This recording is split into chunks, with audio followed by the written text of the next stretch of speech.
A gente conversa agora com o Alexandre Nascimento, da Notus Meteorologia, nosso parceiro aqui do CNN, sempre explicando o que está acontecendo no tempo. Tudo bom, Alexandre? Bom dia para você. Bom dia, Carol. Muito bom dia a todos. Vamos falar aí do clima, o que está acontecendo lá no Rio Grande do Sul. Eu vou destacar um ponto, Alexandre, já que a Gabi reforça quando conversava com a gente, que é o calor intenso que está lá no Rio Grande do Sul em pleno inverno. O quanto que isso favorece a ocorrência desses temporais e, para além desse fator, quais são os outros que contribuem para esse tempo tão fechado, tão severo no estado?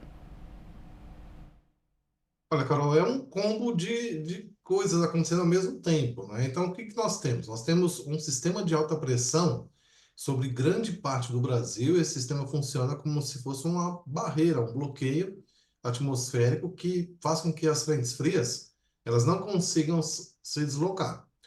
Quem está à frente da frente fria, perdão, termina tendo essas temperaturas mais altas do que o normal para a época do ano, né? Destaque para 35 graus, por exemplo, em diversas cidades do centro-oeste do Brasil.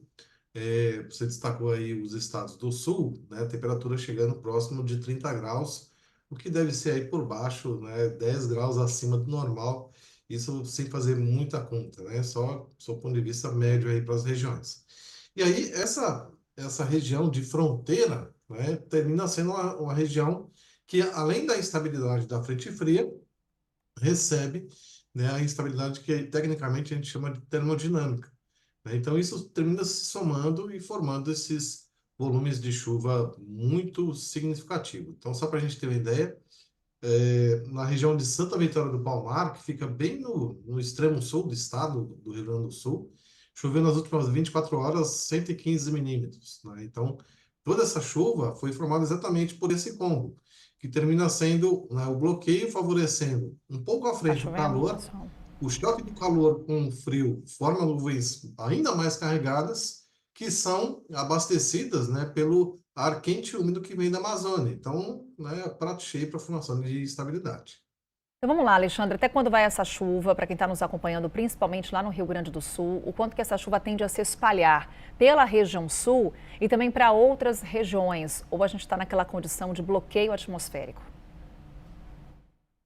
Olha, o bloqueio ele existe, né, faz dias que ele já está predominante, mas até terça-feira ele fica por lá, depois ele perde intensidade e aí a frente fria anda, né? Hoje ela começa a se deslocar pelo estado do Rio Grande do Sul, né? Até então a chuva chegou só até ali a região de Santa Maria, que fica bem no centro do estado, né? As áreas que mais sofreram foram as regiões de fronteira com o Uruguai. A expectativa é de que a chuva chegue à região de Porto Alegre, ao norte do estado ainda hoje, né? Possivelmente fim de tarde e noite. Na terça-feira, as instabilidades se deslocam por Santa Catarina e também pelo Paraná. E na quarta-feira chegam a São Paulo e também a Mato Grosso do Sul.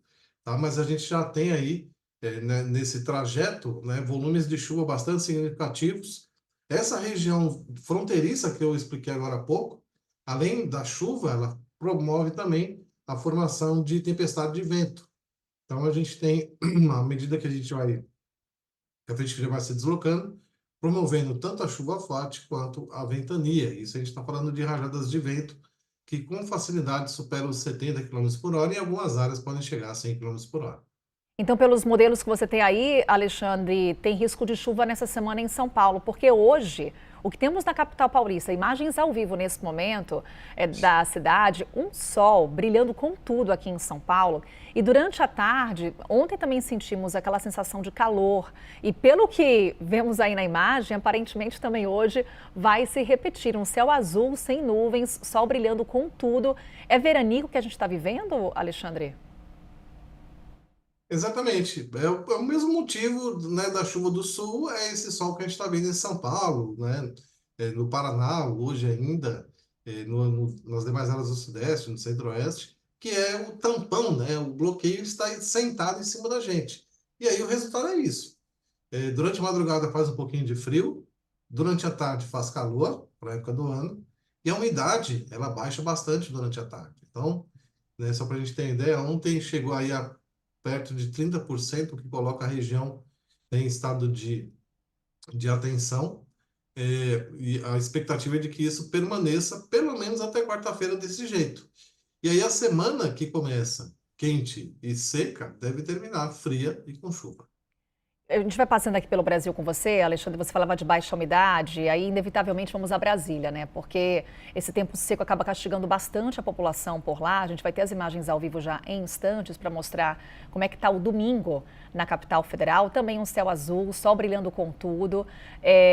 A situação que temos lá em Brasília, já no Nordeste, a gente vem destacando nos últimos dias, Alexandre, a chuva intensa. Vamos até ver quais são as condições lá, acho que em Recife, é a imagem que temos agora, exatamente, capital pernambucana, para ilustrarmos também aqui esse ponto, porque a costa leste nordestina vem enfrentando temporais nos últimos dias. O que explica a ocorrência também desses temporais por lá? Hoje não, hoje o tempo está firme nesse comecinho de domingo lá em Recife. Chuva agora vai dar uma trégua, o que a gente traz aí de perspectivas também para a região nordeste? Olha, ainda há risco de chuva, mas com menos intensidade. Tá? A gente teve o deslocamento de um sistema que é bastante comum nessa época do ano, que são as ondas de leste. E aí, quando ela chega, ela provoca muita chuva, né? E isso, é, apesar de comum, sempre termina provocando transtornos, né? E além da chuva, veio a ventania, mar agitado, etc. Bom, você comentava em Brasília. Brasília, a umidade ontem chegou abaixo de 25%, né? Chegou a 22%, por exemplo, na região de Gama, né? Que fica ali na cidade satélite da região de Brasília. E isso permanece praticamente a semana inteira desta forma, né? Então, a região segue em atenção por conta disso.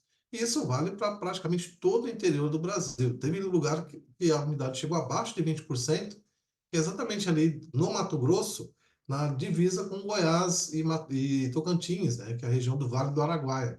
A umidade lá chegou a 18% e isso permanece durante essa semana.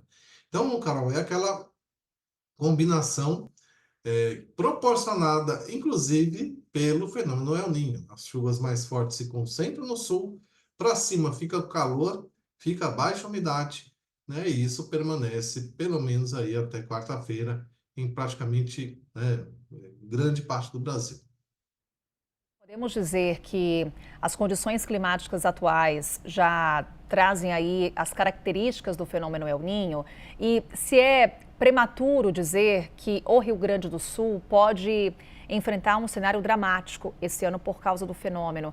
E aí eu faço essa pergunta porque em 2024, naquelas enchentes históricas por lá, naquela tragédia que o Rio Grande do Sul viveu, estávamos sob a influência do El Niño. Olha, sim, Carol, e eu não colocaria só o Rio Grande do Sul no risco, não. Tá? Eu acho que os demais estados do Sul e até mesmo, eventualmente, São Paulo e Mato Grosso do Sul fica aí nesse estado, né? A gente está em constante atenção e, né, qualquer momento pode virar aí estado de alerta de emergência. Então, a gente já tem sim, ó, é uma característica típica, a chuva concentrada, né, travada ali, bloqueada sobre o sul do Brasil. Não sei se todo mundo está acompanhando, mas no Chile, né, a situação foi ainda mais precária, né? A mesma coisa, né? O bloqueio que está funcionando para o Rio Grande do Sul, ele também está funcionando ali para o Chile e para lá está sendo pior, porque, né, a intensidade está maior, tanto, né, da chuva, como nevasca, vento, mar agitado, etc. Então, toda essa condição, sim, é por conta do El Niño, inclusive né, esse calor e tempo seco mais para cima também é efeito dele. Tá? Então, vamos ficar sempre aqui olhando para a tela, bastante atentos aí às semanas que podem ter aí riscos mais severos, tal qual o ocorrido em 2024, mas, né, de forma objetiva, sim, tem risco tal qual aconteceu naquela época. Intensa na região sul, a seca na região norte do Brasil, também a estiagem que preocupa tanto a região amazônica. Alexandre, obrigada por essa conversa, por essa parceria e claro que a gente vai conversando aí para entender as questões climáticas no Brasil e no mundo também. Um ótimo dia. Para você também, Carol, até a próxima.